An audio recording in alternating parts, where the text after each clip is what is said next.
जो शोषित समाज है वो एक है और शोषित समाज जो वंचित समाज है, चाहे वो किसी जाति के रूप में का अधिकार हो, चाहे वो पासवान हो, चाहे वो रविदास हो, चाहे वो धोबी हो, चाहे वो मुसर हो, चाहे वो अन्य जो जातियां हैं, सभी जाति, चाहे रजवाड़ हो, चाहे राजवंशी हो, तमाम लोग जो जातियां हैं, चाहे मेहतर हो, चाहे डोम हो, ये सभी जाति एक दूसरे से अलग रहती है।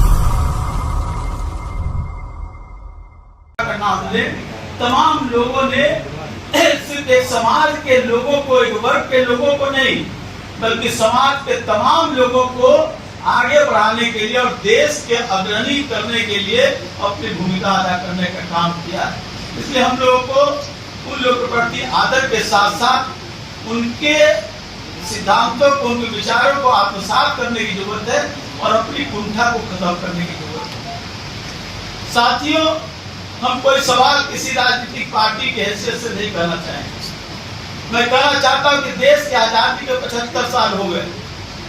हम अमृत महोत्सव में अपने आप को चल रहे हैं और कई तरह के समारोह भी हो रहे हैं अमृत महोत्सव के नाम पर, लेकिन क्या जो दलित समुदाय, जो वंचित समुदाय, जिन लोगों को, जिस बात को रविंद्र जी ने कहा, जमीन का सवाल हो, भूख का सवाल हो, आज आरक्षण की बात कही जाती है, लेकिन आरक्षण क्यों?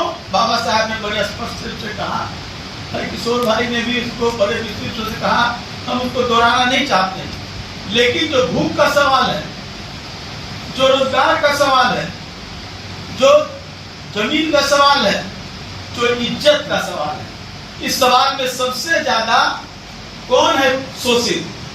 शोषित है वही दलित समाज, वंचित समाज। लेकिन ये भी सत्य है कि उन जो लोग शोषक समाज रहे हैं, उन शोषक समाजों का पोषक भी हम ही वंचित समाज के लोग। हम लोग अभी बबन रावत जी बात कर रहे थे मनुवाद के बारे में कि उन लोगों जो सहन शक्ति, जो लोग शोषण करते हैं उनको सहन भी होती है।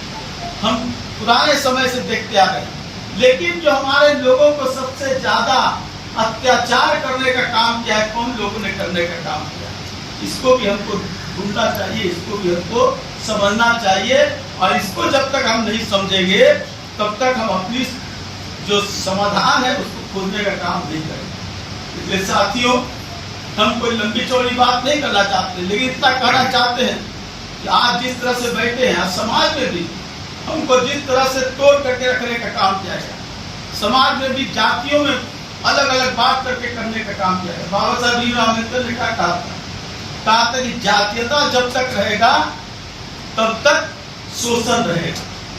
तो जातीयता जिस तरह से आज बढ़ी है, और हम लोगों में भी, हम लोग भी दलित समाज की बात करते हैं, अनुसूचित जाति की बात करते हैं, लेकिन हम अपने ही समाज में एक दूसरे जाति से हम अपने आप को अलग और उससे अलग तिरस्कृत करने का काम करते हैं। हमको पहले उनसे लड़ने के लिए, उसके पहले हम अपने आप से लड़ना होगा। अपने आप से इसलिए लड़ना होगा कि हमारे अंदर जो कलुषित मानसिकता है, उस मानसिकता से हमको अलग होना होगा। तो अलग होना होगा कि हम सब एक, जो शोषित समाज है वो एक है और शोषित समाज जो वंचित समाज है, चाहे वो किसी जाति के रूप में का अधिकार हो, चाहे वो पासवान हो, चाहे वो रविदास हो, चाहे वो धोबी हो, चाहे वो मुसर हो, चाहे वो अन्य जो जातियां हैं, सभी जाति, चाहे रजवाड़ हो, चाहे राजवंशी हो, तमाम लोग जो जातियां हैं, चाहे मेहतर हो, चाहे डोम हो, ये सभी जाति एक दूसरे से अलग रहती है। जब हम अपने को एक दूसरे से अलग रखेंगे तो कैसे उस मनुवादियों से लड़ने का काम करेंगे? पहले तो हमको अपने आप को एक होना होगा।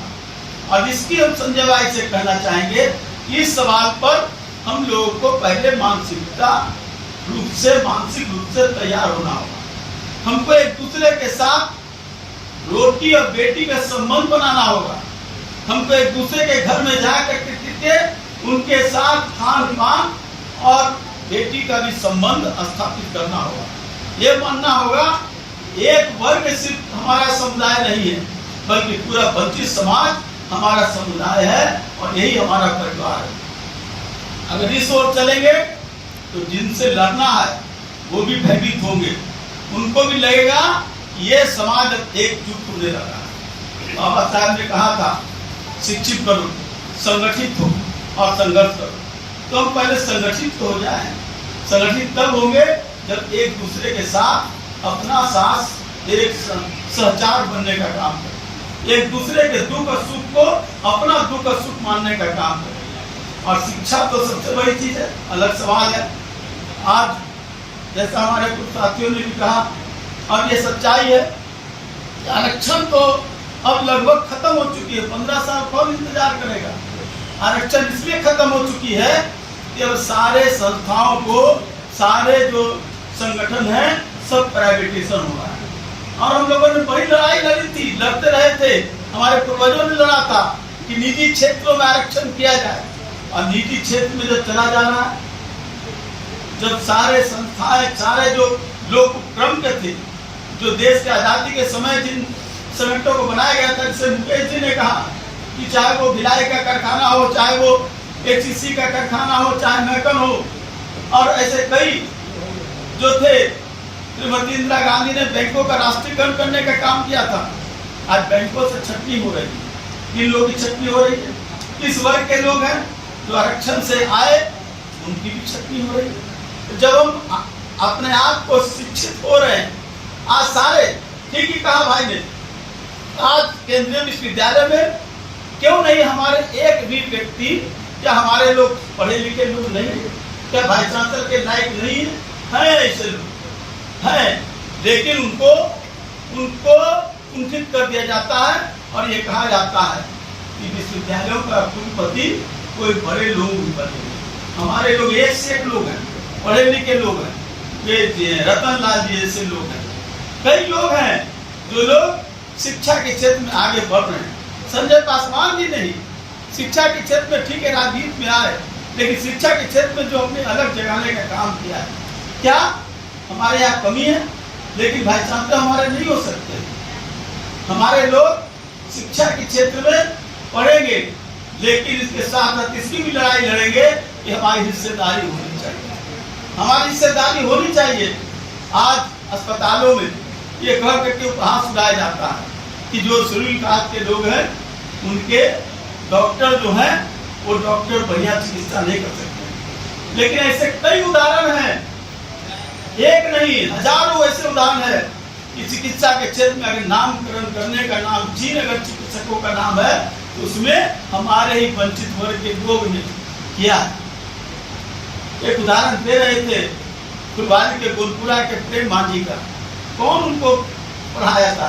उसका बाप पिताजी मजदूरी का काम करने वाला लड़का, झोपड़ी में रहने वाला लड़का, और पढ़ करके आज उस संस्थान को पहुंचा कि अमेरिका की एक यूनिवर्सिटी ने उसे 2.5 करोड़ रुपया दे करके वजीफा दे करके उनको पढ़ने के लिए वहां बुलाने का काम किया। हमारे लोग ऐसे अनाम है, एक नहीं कई लोग।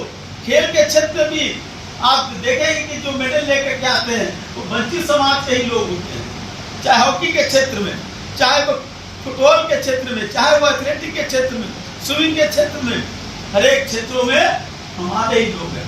लेकिन हम उसको भूल जाते हैं। बड़े लोग जो है एक छोटी सी भी काम होता है उसकी चर्चा प्रशंसा करने का काम करते हैं, हर लोग मिल करके उसको उभारने का काम करते हैं। हम लोगों में एक बड़ी ही विडम्बना है कि हम अपने लोगों को प्रोत्साहित नहीं करते हैं।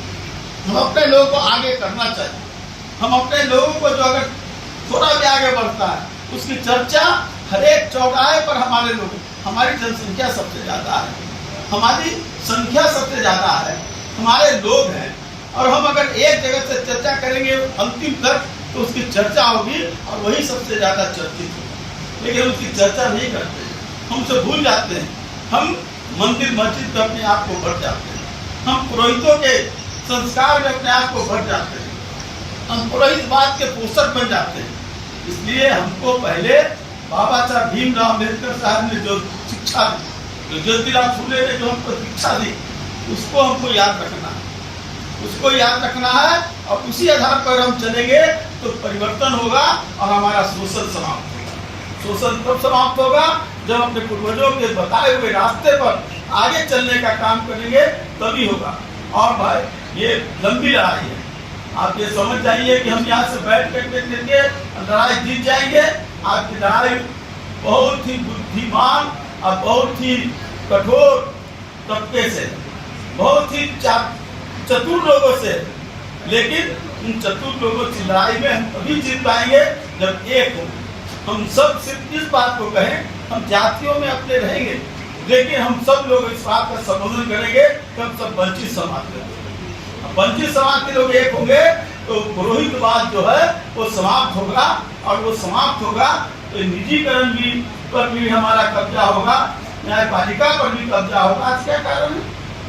न्यायपालिका में हमारे मामले अटके रह जाते हैं, प्रोन्नति में आरक्षण नहीं हो पा रहा है, सुप्रीम कोर्ट तक मामले लड़े जा रहे हैं लेकिन नहीं हो रहा। हमारे लोग न्यायपालिका में नहीं है। हमें कह दिया जाता है कि वंचित समाज से हमें राष्ट्रपति बना दिया, वंचित समाज से दूसरे लोगों को भी राष्ट्रपति बनाना। हम व्यक्ति पर निर्भर नहीं करते। हमारा विचार, हमारे लोगों का जो शोषण हुआ है, हमारे लोगों को अधिकार से वंचित करने का काम किया गया है, उस अधिकार को कैसे हम लेने का काम करेंगे, कैसे हमको देने का काम वो लोग करेंगे, इस बात की बात होनी चाहिए। हमारा एक व्यक्ति अगर श्याम रजक या संजय पासवान, सुरेश पासवान अगर कोई बड़े पद पर चले जाए, इससे कोई समाज की सुधार नहीं होगी। हाँ, समाज एक मनोबल बढ़ेगा, लेकिन समाज को सुधार तब होगा जब नीतियां उसके अनुसार बनेगी और नीतियों का कार्यान्वयन भी होगा। सिर्फ नीतियां बन जाती है। रविंद्र जी कह रहे थे कि जमीन का हम तो बहुत नजदीक से जानते हैं, हम कई जिलों के विश्व प्रभारी मंत्री भी रहे, हमने देखा है किस तरह भूमि के पर्चे दिए जाते हैं, किस तरह उदाहरण दिए जाते थे।